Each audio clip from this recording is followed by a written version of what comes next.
I went from gang life to fatherhood after my wife cheated on me with my cousin. I was 18 when I fell in love with Marisol, my ex. I'm 39 now, but back then I was a Latin king, a gangster who had been in trouble since I was 13. Marisol was different. She was a good girl who went to church. I saw her at Sunday Mass, where my grandma made me go, and I was smitten. I begged my cousin who knew her to hook us up, but he said no. He said I would only hurt her, or worse. But she was the one who made me want to change, to be a better man, to follow the right path. I found out she went to church almost every day, so I waited for her there, and we talked. I walked her to and from church, and she made me feel like I had some value. We started dating, and I was happy. For a year and a half, I stayed away from the gang, got my GED, became a regular churchgoer, and dreamed of the future. But then, everything went wrong. I was at a store and I bumped into an old enemy. He started talking trash and I tried to walk away. I really did. But then he stabbed me in the back, literally, and I lost it. I fought back and I beat him up. I got arrested, and it was like everything I had done to improve myself was gone. Marisol was mad at me. My grandma reminded me of all my past failures, and my cousin said he knew I would never change. My public defender saw that I had tried to change, and by some miracle, he got me out after a month in jail. Marisol still visited me almost every day, even though she was angry. A month after I got out, I learned that I was going to be a dad, and I knew I didn't want my kid to have a father who was either dead or in jail. We ran away and got married. I learned to be a mechanic at a trade school, and I worked hard for my future family. When Luna came into the world, it was almost the worst day of my life. Marisol was bleeding too much. She went into shock, and they had to remove her womb. She stayed in the hospital for months, and Luna was everything to me. I wanted her to have the best life. I wanted to give her everything. When Marisol came home, I swore to her that our daughter would have a better life than we did, and for years, I kept that oath. I worked hard enough to move us to a nice neighborhood, bought a house. I even became a Girl Scout leader. Can you imagine that? I made sure Luna got the best education, made sure she could protect herself, and always made sure I was the ideal husband. I never met my parents.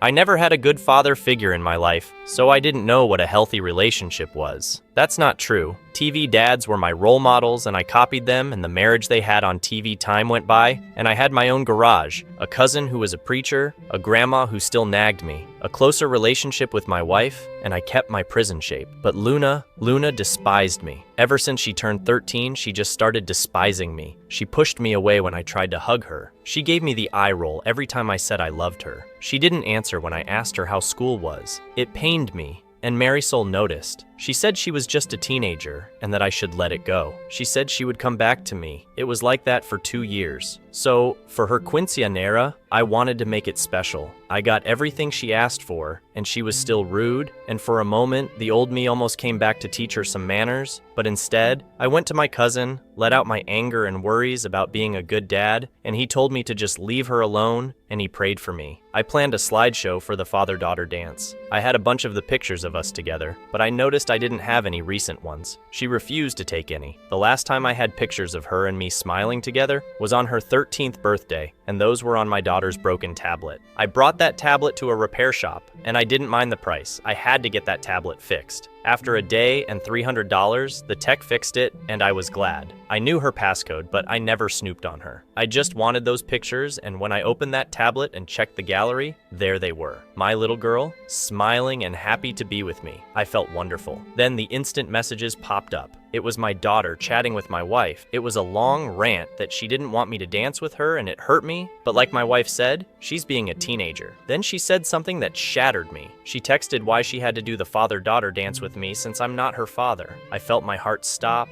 I got lightheaded. My mouth went dry, and I had to sit down. My wife replied that I raised her, I loved her, and that made me her father. But Luna replied by saying that my cousin is her father, and she couldn't wait for her to turn 18 so she could tell me the truth, and she could live with her real dad. That she loathed me, that she praised God that I'm not her father. Marisol started swearing at her, saying that it was a mistake for my cousin to tell her the truth 2 years ago, and the more they talked, the more furious I was getting. My wife deceived me for 15 years. My cousin who I confided in with Luna and my fear of being a bad dad not only slept with my wife, but let me raise his kid. I wanted to harm them. I felt a blend of anger, sadness, grief. I wanted to yell, sob, and die at the same time, if that makes any sense. I sank into a dark place, and to avoid doing something foolish, I told Marisol that I had to work hard to pay for the quince, and instead I drove to Manhattan and met my old public defender who had moved up in the world. He had a fancy firm near Midtown East. I was amazed that he recognized me, but he said I was his first case as a public defender. We sat down, and I spilled everything. I handed him the tablet, and when he switched it on, the messages kept coming. This time, Luna was chatting with my cousin, her real father, and he was asking her to give me a chance. How I was always there for her, but Luna said he was too. How it made sense that they had so much in common, and she called him Poppy several times in their conversation, and he replied and said she was his little girl. We looked at our options, and he asked me what I wanted to do. I said I wanted to burn everything down, I wanted to ruin everything, and he asked me repeatedly if that was what I wanted, and I nodded. I also said that everything had to be done before the quints in 2 weeks. So we sat down and spent the next 12 hours on what had to be done, and I did everything he said. I secretly put my business up for sale. I called the private school and said I wouldn't pay for next year. I closed the college accounts and the savings I had for Luna and got ready to sell my house online. No one had a clue. I did everything he said. There was only one thing I changed. The day of the quints. That day went smoothly. The whole family was there. Luna was smiling, having a blast. Marisol kept asking me if I was all right, and I lied to her. It was hard to lie to her. From the moment I saw her, I never lied to her. And during those 2 weeks, every time, I kissed her, held her, made love to her. It was hard not to shout at her. It was hard not to despise her. She let me raise another man's kid, knowing the truth. She cheated on me with my cousin, a man who was like a brother to me, the godfather of my kid, the best man when I ran away with her, my trusted friend. So the anger was hard to control, to say the least. When it was time for the father-daughter dance, I asked her to come to the center of the stage. She looked irritated but came over. I had the music playing and she smiled and it broke me. Seeing her smile at me. For years I wanted that smile back and now I hated it. As we danced, I had the slideshow playing. Pictures of us, and near the end of the song, screenshots of her text messages with her mother and real father. It didn't go well, as you can imagine. Marisol looked like she had seen a ghost. Luna just kept looking at the big screen, and my cousin just looked at me with terror. Marisol ran to me and said she could explain, and I said I filed for a divorce, that she could explain it in court. She clutched my arm, pleading with me, and I pushed her away. I told Luna that I worked my ass off to give her everything, and now she didn't deserve any of it. I started to walk out, but not before telling my cousin that I would punch him every time I saw him. Then I punched him. The aftermath was brutal. Marisol and Luna were at my grandma's place. Her family was appalled and disgusted with her. They cut her off. Her father actually said he was sorry to me. I don't know why. He always hated me, even though I changed my life. That man despised me, but now I was the perfect husband and father. But just a few days ago, I was the former piece of trash. My grandma had the nerve to tell me about the story of Abraham, and how when he came back from war 3 years later, his wife had a 1-year-old kid, and he raised him as his own, and how I should be like Abraham, so I told her to get out of my house. Marisol showed up a few days later, sobbing as soon as she laid eyes on me, saying it was a mistake, that when I got locked up, she was so mad at me, and my cousin was there to comfort her, and things got out of hand, and they had sex. It was a one-time thing, and she never cheated on me again. She said she would take a polygraph test to prove it, so I asked her how long she knew Luna was not mine, and she cried harder. That look she gave me just said that she knew from the start, and I told her to go. She begged me to go to therapy, saying I was blowing things out of proportion and we could fix it. It was in the past, and I had to move on.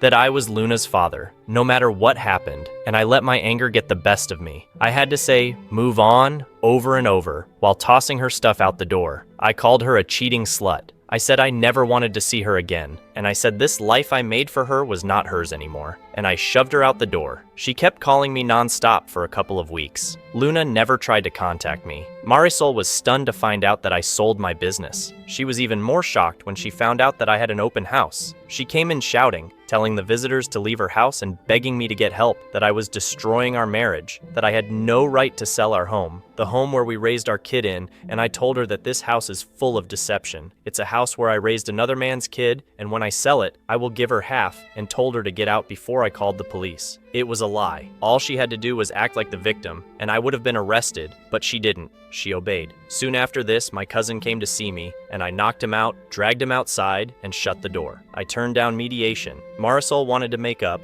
but I didn't. I wanted a divorce, and my lawyer filed for a fast-track divorce. And in 3 months, we were in the Nassau County Courthouse. I hardly talked to anyone during that time. I read terrible stories about the court system, especially during divorce cases, but I didn't have that. I had a female judge who was very fair. My lawyer handled everything. First, Marisol's lawyer tried to bring up my past when I was in a gang, as if my past was a reason for me to be a horrible husband and father, but my lawyer quickly shut that down, and the judge scolded her lawyer for trying to humiliate someone who turned their life around. My lawyer showed all the evidence and offered a lump sum alimony payment with the pending sales of the house and business. At first, Marisol kept asking me to change my mind, but I ignored her, and when she finally realized that I wasn't backing down, she agreed. But the real shock came when it was about child support. My lawyer showed all of the text messages from Luna's conversation with Marisol, showing that Luna knew I was not her father, but she was eager to be with her real father, saying that she didn't have to live a lie anymore. Marisol was totally caught off guard by this. Then, my lawyer filed a motion to have my name removed from Luna's birth certificate, have my last name removed, as well as not being liable for any child support, since all parties agree that my cousin was her father. Marisol was stunned by this. She screamed at me, begged me not to do this to Luna, that I was her father, because I raised her, and as pathetic as I may sound right now, but if Luna didn't treat me that way, if she didn't say those things, I would have agreed. There were times that I wanted to reach out and try to make it work, but then I would look at Luna's ongoing text messages to her friends, her real father and mother, and I refocus on my resolve. To this day, I don't know what hurts more, being betrayed by a woman who you thought was your soulmate, or having a kid who you tried to give a better life, to give them everything, just throw you away like garbage. The judge was silent for a long time, reading page after page after page of the text messages. In the end, she agreed. I was not financially liable for Luna, and my name could be erased. My lawyer also filed a motion for the courts to go after my cousin to pay for child support, and a motion to sue my cousin in civil court for all the money I spent raising Luna. The private schools, dance classes, Girl Scouts, horseback lessons, everything I ever spent on that kid, and after my lawyer explained to the judge that my cousin committed fraud for knowingly letting me raise his daughter and not giving any financial support or help. It was a long shot, and the damn judge agreed. I didn't look at Marisol when the judge made her decision. I didn't listen to her as I left the courthouse. I didn't care as I heard her sob, her saying that she only cheated once and was loyal ever since. I just didn't care anymore. A few weeks later, my ex called me, stunned that I stopped payments on Luna's private schools and all of her activities, and told her to call her real daddy before hanging up. Even Luna called me, first time since this whole mess, and she calls me crying that she has to go to public school, that they were moving to the old neighborhood and how scary it was, and how she wanted us to be a family again. I told her to go to her real father, the man who she really wanted, and ask him. I screamed at her, told her that she knew for years, but I read all the text messages, the back and forth, and from her own words, she was grateful that a thug like me wasn't her father, even though I haven't been a thug since the day I learned I was going to be a father. I hung up on her after that. I considered ending it many times. Considered ending my cousin, but I made him suffer. He had to pay me $500,000. $500,000 that was all mine, and not a penny belonged to my ex because she agreed on the lump sum. I didn't care that the money came from the church. I was in pain. I left New York soon after, went to Idaho, as far away from New York as possible. I just chose a random state and city and just left. Opened up a new shop, bought a house, but for 2 years, I had trust issues. For 2 years, I saw a therapist, anger management. I went to rage rooms. It was hard, until I found myself going back to church. And ironically, that was where I met my fiance. Jocelyn is amazing. She had just turned 30 at the time, and we just clicked. I told her everything that happened to me. I explained to her that I would have trust issues, and she understood. A year later, she told me that I was going to be a dad and insisted that I have a DNA test, just so I could have peace of mind. I remembered what it felt like to be happy again, and when my son was born, I was ecstatic. I called my grandmother for the first time in years. She cried, and when I told her about my son, she insisted that I come to New York so she could meet her great-grandchild. She guilted me by saying that she was 90 and wanted to see me one more time, and I agreed. We flew to New York, rented a car, and drove to Bushwick. The one thing I hate about the hood. You only need to see one person from your past, and the whole neighborhood knows that you're back. My grandmother saw my son, met my fiance, made a snide comment in Spanish about her being white, and I just agreed with her. I was planning to spend the week, do the tourist thing for once. It was Jocelyn's first time in her life in the Big Apple, and I wanted to make it special. Damn it, nothing goes as planned. First, my ex yelled my name from downstairs. I looked out the window and was surprised how fat she got. My grandmother told me in Spanish to talk to her, and Jocelyn agreed. I went downstairs, was quietly silent for a minute, and that anger just came back like a wave.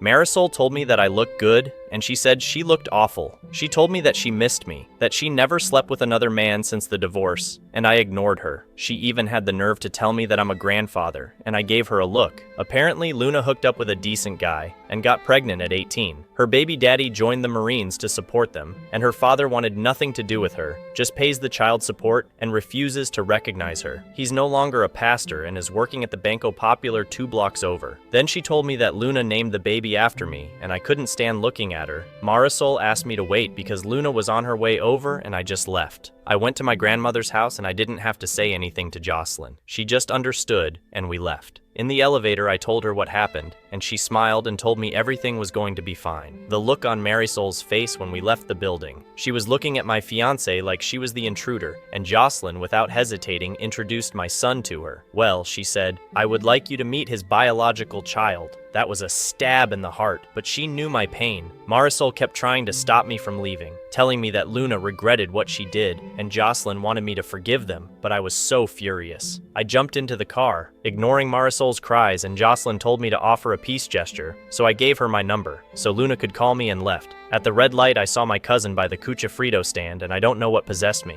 I got out the car, ran up to him, and hit him. Jocelyn was shouting, telling me to stop, and when we locked eyes, I could see the fear. I spit on him and left. I'm back home, working, being a dad, and a good fiancé to a wonderful woman. But since going back, when I'm alone with my thoughts, the anger comes back. Luna did text me with a picture of her smiling with her son and telling me that she was sorry for what she did. But I don't know if she's sorry that she lost me, or if she's sorry because the man she wanted to be her father was not the man she expected him to be. I'm so lost and I'm afraid to reach out to her. I want to get over this. I want to move on. My family was my everything. My daughter was my world. Even after these years, it still hurts. It still makes me angry, but I know I need to move on, but it's hard. I want to reach out to Luna, but I'm so terrified. I have people telling me to let her back in, but all I can think about are those text messages and the lies, the endless lies. I need help, and my usual methods are not working. Update 1. I'm waiting for the mods to post this. It's been a long time, and yesterday was Father's Day. Luna kept calling me, and I looked at the phone. I wanted to pick up, I didn't, but all that stayed in my mind was those messages. What she said to her mother, to her real father,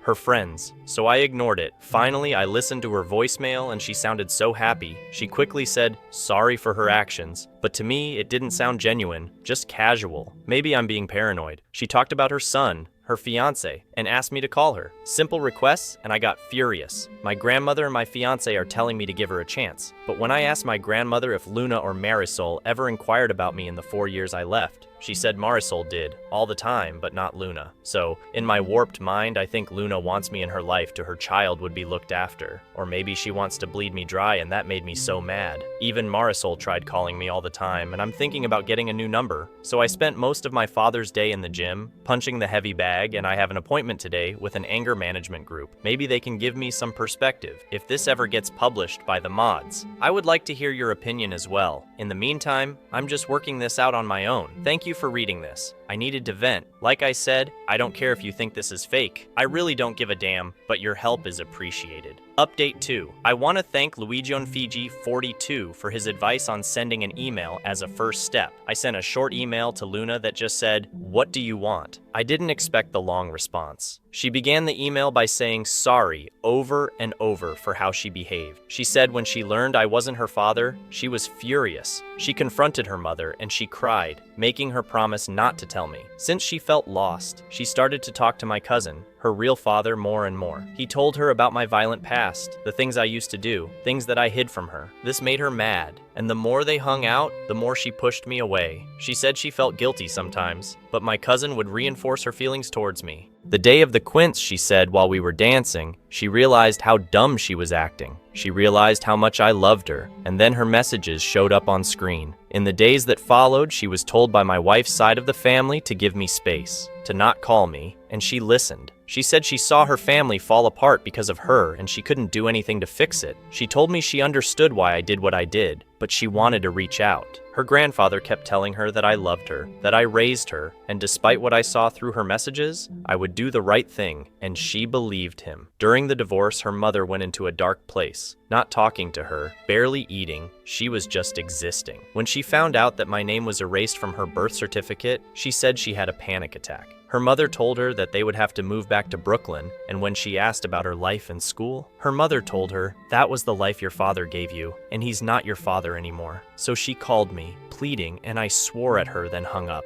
She sobbed for days. She tried to reach out to my cousin, who pretty much snubbed her. She even went to the church and he told her to go, called her a mistake. Her mother wouldn't talk to her, basically locked herself in a room, only leaving to use the bathroom or take a shower. She begged her grandfather to take her to see me, and when they came to Long Island, she learned that I moved. Her grandfather told her that he would talk to my grandmother and find out where I went. For the next 2 years, according to her, it was hell. The whole neighborhood knew what happened to her and her mother. Her father dodged her at all costs and tried not to pay child support. It took her grandfather to threaten him to start paying. In the meantime, her mother didn't talk to her. She was just locked in her room. The few times they did talk, she called her an ungrateful girl, and she was the reason why she lost the love of her life. Her grandfather had to put her mother in her place by telling her that her cheating was the reason why she lost the love of her life, and she locked herself back in the room. So Luna hardly stayed home, and that was how she met the father of her child. He worked in the corner store, they were the same age, and after a few months of hanging out, things got serious, and she got pregnant.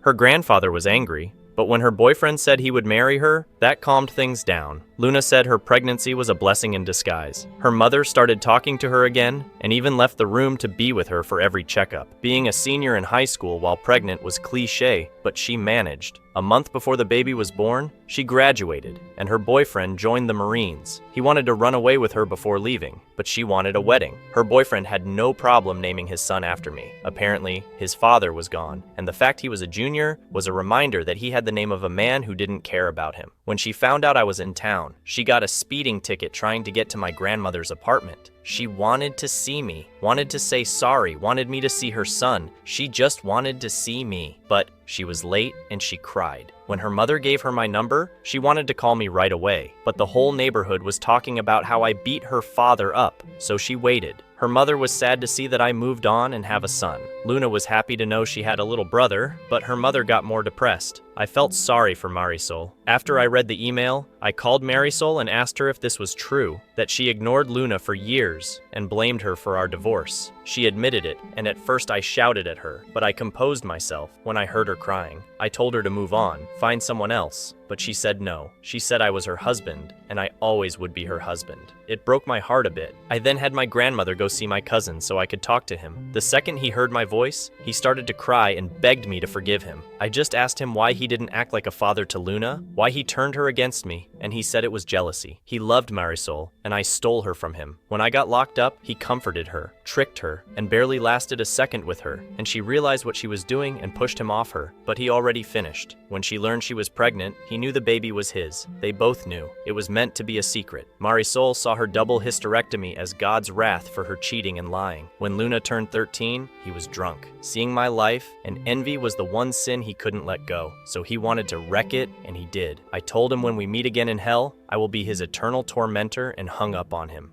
Jocelyn was there for me. She told me that everything will be fine. Luna and I communicated through email. I talked to her on the 4th. She spent over an hour sobbing while talking to me. I even talked to her boyfriend who asked me permission to marry her. I thought it was funny, but noble. My wedding is next month, and Jocelyn wants me to invite Luna. At the same time, Luna wants me to give her away for her wedding in November. My future father-in-law sat me down and told me that he couldn't understand my situation, but respect the path I took, because the path saved his little girl, gave him a handsome grandson, and a future son-in-law that he would die for. That made me laugh, but he told me that I need to let go of the anger and start forgiving, but never forget. He's right, so we sent Luna an invite to my wedding. even offered to pay for the flight. Her boyfriend, or should I say fiancé, said that he will work it off at my garage when they get here. I kinda like him. As for me giving her away, I don't know yet. Let's see how the wedding goes first. Thank you again for the advice and the few DMs. No one was rude or disrespectful. You guys helped me a lot. I'll update if something happens, but for now, I have to get things ready for my wedding next month. Final update. So much has happened in such a short time. Again, I want to thank the huge number of support in the DMs. Of course, there were nasty messages, but all I could say to those people, what you would have done and what I did are two different mindsets. And until you experience the same situation or something like it, don't tell me how I should have felt. Leading up to the wedding, I was already on edge. Jocelyn was the happiest I have ever seen. My in-laws were freaking out because of the number of people that were coming. I swear, I think the whole town came. While all of this was going on, I was an hour and a half away in Boise, waiting for Luna and her family at the airport. In the days leading up to her visit, we talked. A lot. Her mostly crying, saying sorry, and me just listening. When she had nothing more to say, I was talking to her fiancé, who is more grounded. When their plane landed, I was so nervous. Not for seeing her again, but I was scared of my anger. I was scared that I would lose it. The second she saw me at the terminal, she ran to me, crying. And for a split second, I saw my daughter when she was 7. I was weird, imagining a child in my mind. She ran yelling "Daddy," and the second she hugged me, she began to cry loudly. It was like a scream that made so many people look at us. She just kept saying sorry over and over, asking me to forgive her, and I just held her for over 15 minutes. She wouldn't let me go. It took her fiancé and I to persuade her to do so. It was as if she felt the second she let go, I was going to disappear. After she calmed down, her fiancé properly introduced himself, and then they introduced me to their child. I won't lie, I cried. I wasn't mad, but I cried holding this baby. Luna was also the spitting image of her mother when she was 19, which made me think about Marisol. During the drive home, we talked about her fiancé's boot camp, how he's going to be a career man, how Luna was going to college online to learn accounting, mostly catching up conversation. When we got to my house, Jocelyn and her family had a spread ready for them. Since we've been together, Jocelyn learned how to cook Spanish foods, but the week leading up to Luna's visit, she went a little over the top, but I get it. She wanted to make an impression. Her and Luna just hit it off. Every few minutes, Luna would walk towards me just to give me a quick hug and go back to Jocelyn. I was just holding my son and my grandson, while Jocelyn was introducing Luna to her family. I put the babies to bed, and I went to the porch for some fresh air. Luna's fiancé was standing by the foot of the yard, staring at all of the bisons roaming around. For a moment, I wanted to give him the dad talk, but I felt that it wasn't my place. Instead, I asked him how he liked the view, and he was amazed. I know the feeling. Living in the city most of your life, wide open spaces is a wonder to take in. After a minute or two, he looked at me and told me how remorseful Luna was. I've been with your daughter for 3 years, and not a day goes by when she mentioned how much she misses you and regret what she did. Out of everything he told me, that single sentence constantly replays in my mind. Her fiancé's name is Roberto. For a man who is only 19 years old, he acts and talks like a man in his 30s. That tells me he had a tough life to mature so fast. I know the feeling. The next day, I had to go to the shop, and Luna practically leaped in the car with the baby. Even Roberto told her it was fine and to have fun. Luna looked like she was going to faint, and I told her that we'll work a half day, and I'll spend the rest of the day with her. That seemed to calm her down, and I slowly started to realize how traumatized Luan was. During the drive, I asked Roberto, how bad was she? She has severe abandonment issues, constantly scared that he's going to leave her, even though he tells her that he never will. She calls him a lot, a bit needy at times, and in the beginning, afraid to be herself, in fear that they will split up. He had to reassure his love for her just so she could lower her guard a little. This was my fault. I know that, but he doesn't blame me. He told me he totally understood why I did what I did. Let me say that Roberto is a terrible mechanic. He knows nothing about cars, so I had him clean up the shop so he could work off the plane tickets. We closed early, and when we got there, Luna practically ran to me. She looked unstable. I told her that I'll be back, and she went to her fiancé. When I walked into my house, Jocelyn told me that Luna needs to be reminded that everything is going to be okay, that I won't leave her again. I didn't know what to say, but Jocelyn held my hands and told me that Luna is hurting, and she needs her father. For the next few days, I spent all of my time with Luna. Getting to know her again, I took her to my in-laws' ranch and showed her the bisons, the elks, and took her on a hike. 2 days before the wedding, I said sorry to her for leaving. I said sorry for the way I acted, said sorry for the actions I took. She didn't want to hear any of it. She told me that there's nothing that I should say sorry for. She said she knows she was the cause of it all falling apart, that she knows it was her fault, and I had to stop her. I started to cry. I told her that it wasn't her fault. I was mad, I was hurting, and despite what happened, I should be the one who should say sorry. We both cried and just held each other. Luna seemed to be slightly better. On the day of my wedding, she was happy. In the last minute, Jocelyn made her a bridesmaid and Roberto a groomsman. The wedding was beautiful. During the reception, I asked the DJ to play the song from Luna's Quince, and I asked her to dance with me. She was crying the whole time, clinging to me for dear life as we danced. I haven't felt this happy in a long time. I let Luna and her fiancé stay in my house, taking care of her little brother while I went to Hawaii for my honeymoon. When we came back, she was happy. She hugged us. It felt great. Roberto told me that he's going to Camp Dwyer in Afghanistan and wanted to know if Luna could stay near us. He would pay for an apartment near us until he could buy a house. Of course, I said yes. They went back to the city the day before yesterday. Like I said, it's been eventful. Luna's wedding is in November, and Roberto is leaving in December. Roberto sent me what amounts to a year's rent for a townhouse community 3 miles away from my house. But Jocelyn suggested we should put a double wide on our property for Luna and let her save her money to buy a house when Roberto comes back. Marisol has been calling me non-stop, and based on the messages she left, she's not happy that Luna is moving. Right now, my focus is my family and to heal my relationship with my daughter. My personal opinion about this story. This story is a powerful and emotional tale of betrayal, forgiveness, and healing. It shows how the protagonist's life was shattered by the revelation that his daughter was not his biological child, and how he struggled to cope with his anger and pain. It also shows how he eventually reconnected with his daughter, who was also suffering from the consequences of her mother's and her real father's actions. The story portrays the complexity of human relationships and how love can overcome the most difficult challenges. The story is well written, engaging, and realistic, and it touches on some important themes such as family, trust, and redemption. I hope you enjoyed reading this story as much as I enjoyed rewording it for you. Thank you for sharing it with me.